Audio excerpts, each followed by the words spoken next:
I'm Christine Dunbar from speechmodification.com, and this is my Smart American Accent training. In this video, we'll look at how to pronounce tinge and tingle.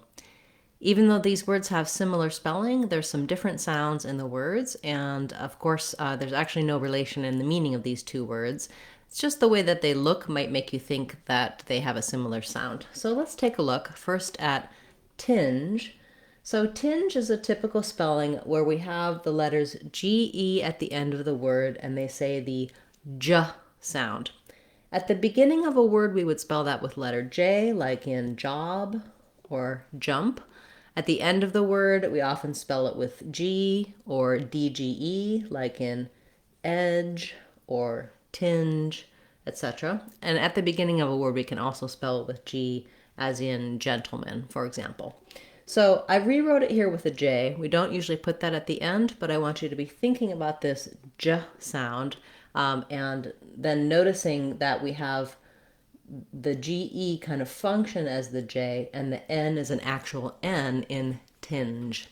What I mean by an actual N is that when I'm saying the word tin, I say the N sound, same sound I say in words like no or thin or in.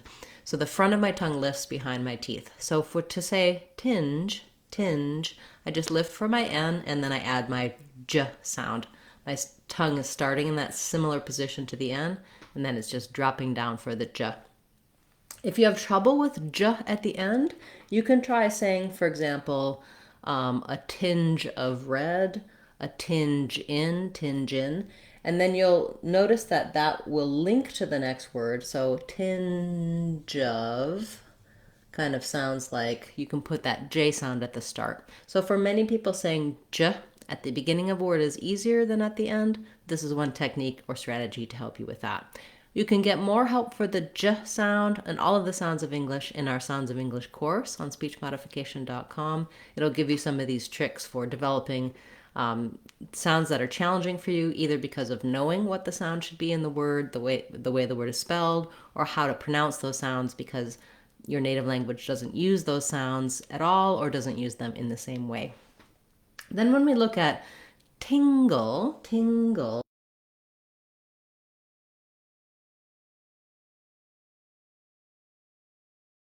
tinge, I should say, but not similar sounds. The first two sounds are the same. It still has that lax I vowel and our T sound, but now the NG, those two letters work together to make the sound. So unlike in tin, where I have an N, my tongue is lifting in the front, in tingle, it's more like the words sing or ring or having. Letters NG make one sound, which we typically will spell with letters NG, sometimes with N, and the symbol for that sound looks like this.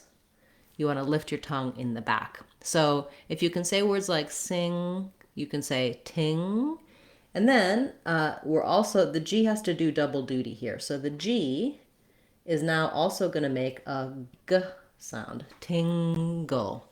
So for many people, a word like singer is difficult because it just has that NG sound and it doesn't have another G like tingle. So I did recently talk about words like singer with the NG sound and words like finger or tingle that have the NG plus a G sound. So in that case, the N can say the NG and the G can say the G sound. Whichever way you want to think about it, it doesn't really matter. What you need to know is what the sounds are, regardless of what the letters are. So it can be confusing. I know English spelling is very misleading sometimes. We don't have one symbol for each sound. Sometimes two letters make one sound, or one letter makes more than one sound. And we don't always spell things the same way either. So you can't really rely on that. That's why it is helpful to learn the symbols for English or other sound, for all sounds that is. I use the IPA, International Phonetic Alphabet. You'll find this in some dictionaries. Other dictionaries will use their own symbols. So in my videos, lessons, and online courses, you can learn about one sound and one symbol to help you break down sounds of words. Then another challenging thing about tingle is that we go right from the G the g sound to the ul sound. We have maybe a little bit of a schwa, an sound in there, but basically this is a syllabic L, meaning the L in itself makes a syllable. It sounds like ol, it's the dark L, single. So I'm going to move very quickly from the g in the back to the ol with the tongue lifting in the front, but the back of the tongue down. Tingle. So a tingle in my toes, a tingling feeling. I'm just thinking of another way when you link, just like we linked a tinge of to get that j sound to go at the beginning. You can do that with tingle, tingle in. We can kind of help get that L sound if that's challenging for you at the end of the word. I do have lessons and resources for syllabic L, NG, all of these different sounds, as I mentioned, in my Sounds of English course on speechmodification.com.